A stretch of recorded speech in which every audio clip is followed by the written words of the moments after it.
أغلى لباس في العالم العربي وشمال إفريقيا يلهم كبار البراندات العالمية، وحتى النايلي لم يسلم من السرقة. في آخر عرض من باريس فاشن ويك قدمت شانيل إحدى القطع التي بدت مشابهه تماماً. كان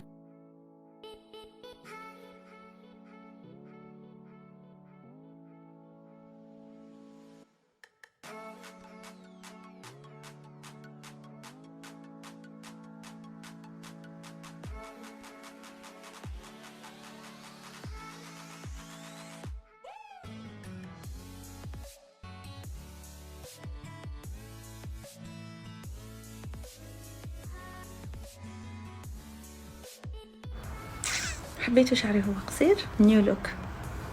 تادا، شعري طويل انا حكبته. هذه العماش تاعي برك مقصرتها. زعما للدرجة فرحتوا كي قصيت شعري ونقصت شعري كاري. الله صار لي وقت نطول فيه. واش رايكم؟ خاطر كلكم عجبكم.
أسبوع الموضة في باريس من أشهر الأحداث العالمية في عالم الموضة والأزياء، وكان صار بين 21 و 26 الشهر الماضي. وفي قدمت دور الأزياء مجموعاتها لربيع وصيف. أسبوع الموضة في باريس من أشهر الأحداث العالمية في عالم الموضة والأزياء، وكان صار بين 21 و 26 الشهر الماضي.